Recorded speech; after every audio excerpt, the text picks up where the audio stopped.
Back then, life still felt normal. Back when people still believed every strange sound had a logical explanation. My name is Megan Carter, and what happened in the small town of Black Hollow, Oregon, changed my life forever. It all started when my best friend Ashley and I traveled to Black Hollow searching for something people on the internet called the elixir tree. According to old legends, a mysterious liquid dripped from an ancient tree hidden deep in the forest surrounding the town. People believed that liquid could cure any disease. At first, we thought it was just another creepy American urban legend. We were wrong, very wrong. The town itself felt strange from the moment we arrived. The streets were empty, the locals barely spoke, and every person we passed looked at us like they were hiding something. We stayed at the house of a local farmer named Daniel Harper and his parents. Daniel was around our age, funny, friendly, and honestly, he was the only person in town who didn't act terrified all the time. That night, Daniel secretly took us to the ruins of an abandoned mansion hidden deep inside the forest. People called it the Hollow Crown Estate. The mansion looked dead, broken windows, rotting walls, vines crawling across the stone like veins. But somehow, it felt alive. Ashley whispered, "This place seriously gives me bad vibes." Daniel laughed nervously. "Relax, nobody comes here anymore." We entered through a broken side window. Inside, the air smelled like dust, mold, and something rotten. Every step echoed through the dark hallways. Then suddenly we heard breathing. Not normal breathing, heavy, wet, animal-like. Ashley froze. "Did you hear that?" Before any of us could react, someone stepped out from the darkness. A tall figure wearing a black cloak. Its face was hidden, and in its hands was a strange doll made from bones and stitched animal skin. The figure slowly lifted its head. Then it started breathing harder, closer, louder, more violent. Daniel whispered, "Run." The figure suddenly charged toward us. We sprinted through the hallway. Ashley screamed. I almost slipped on the rotting wooden floor. Daniel pushed us toward the broken window. "Go! Go!" Ashley climbed out first, then me. The creature was only inches away from Daniel when he jumped out of the window. We hit the ground hard and ran through the forest without looking back. None of us spoke until we finally reached town. But the second we entered Black Hollow, we realized something was wrong. Almost the entire town was gathered outside with lanterns and candles. Daniel's father immediately walked toward us. "Where were you?" Daniel quickly lied. "Just walking around town." His mother looked furious. "Do you kids have any idea what night this is?" Ashley frowned. "What are you talking about?" The townspeople exchanged nervous looks. Then an old priest stepped forward. "The coffin walkers return tonight." The moment he said those words, the entire crowd went silent. I looked at Ashley. "The what?" The priest swallowed hard. 4 men dressed in dark coats. They walk through town carrying a black coffin. If they see you, or if you see what's inside the coffin, you disappear forever. Daniel spoke quietly. 2 men from town were taken tonight. Ashley laughed nervously. "Okay, hold on. You people don't seriously believe this, right?" Nobody answered, and honestly, that scared me more.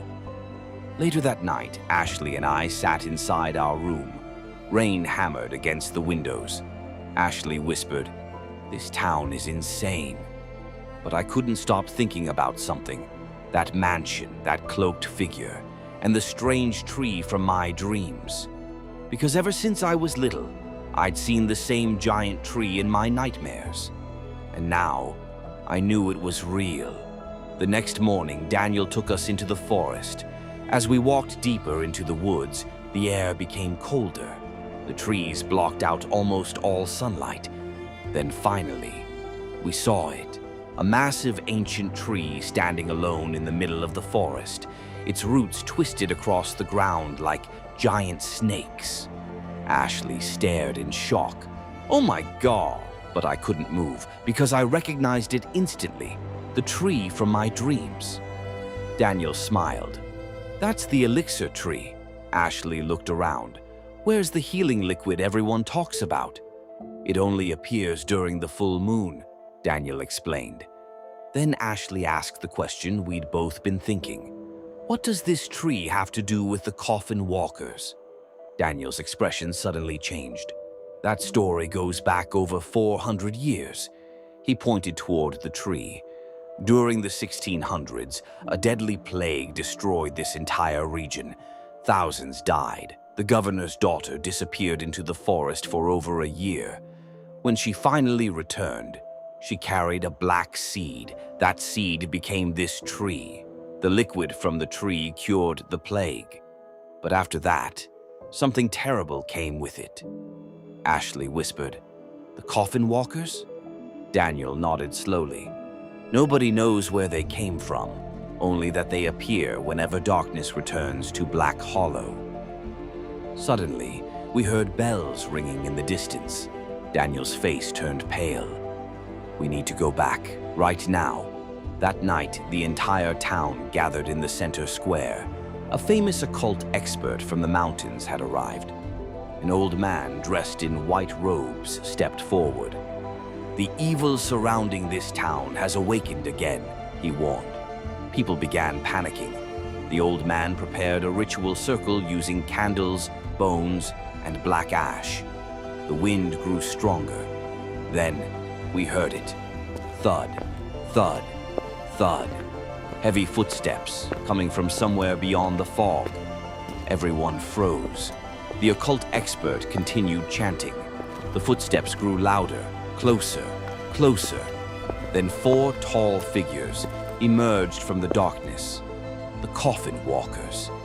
Each wore a long black coat. Their eyes glowed deep red, and on their shoulders rested a massive black coffin. Ashley grabbed my arm. "Megan, what the hell are those things?" Nobody answered. The creatures stopped directly in front of the ritual circle. The old occult expert raised his hands.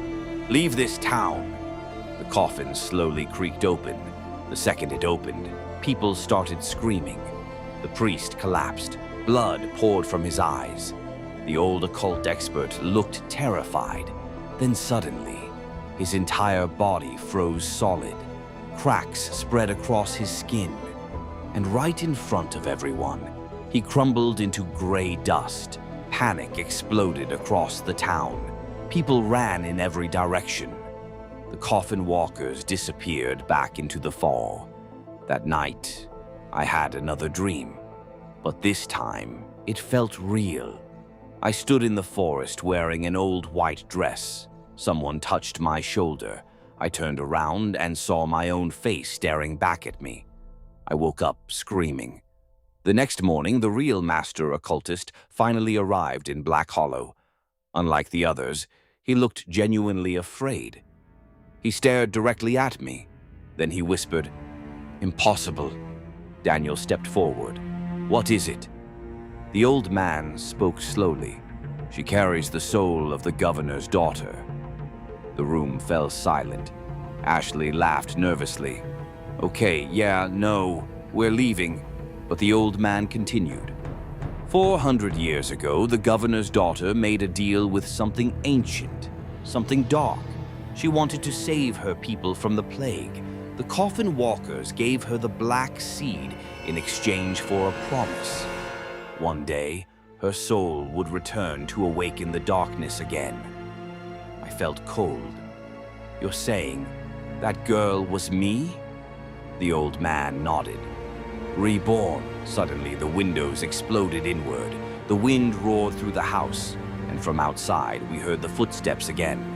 Thud, thud, thud. The coffin walkers had returned, but this time they came for me, without understanding why. I started walking toward the forest. like something was calling me. Daniel and Ashley followed close behind. When we reached the elixir tree, the coffin walkers were already waiting. The black coffin rested beneath the tree. Slowly, it opened. Inside lay the corpse of an ancient ruler. Its skin was blackened, its crown rusted, but its eyes suddenly opened. The creature smiled. "Welcome back, princess," the old occult master shouted.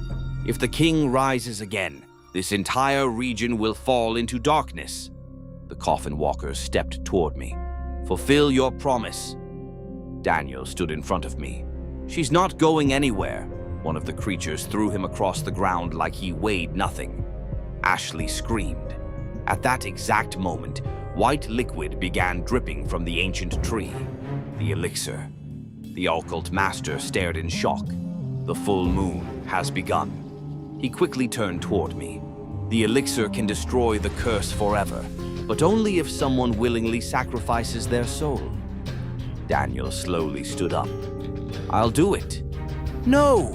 I screamed, but he smiled. "You came here searching for a miracle. Maybe this is mine." He ran toward the tree and filled his hands with the glowing liquid. The coffin walkers suddenly began screaming.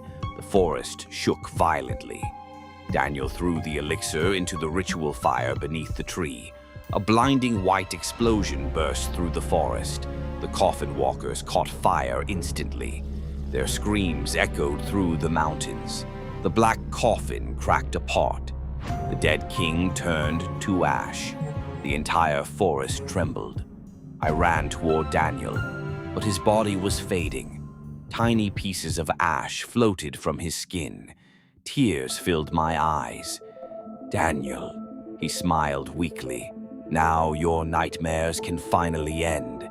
And then he disappeared. Gone. The forest became silent. The ancient tree slowly withered away. The curse of Black Hollow was finally over. Months later, Ashley and I returned to the town one last time. Black Hollow finally felt alive again. Children played in the streets. People smiled. The fear was gone. But every evening, I still visited the remains of the old tree. One night, I found something lying near the roots. Daniel's wooden flute, the same one he always carried. I held it tightly as the cold wind moved through the forest. And for just 1 second, I heard his voice. "I'm still here." Then the wind disappeared, and the forest became quiet forever.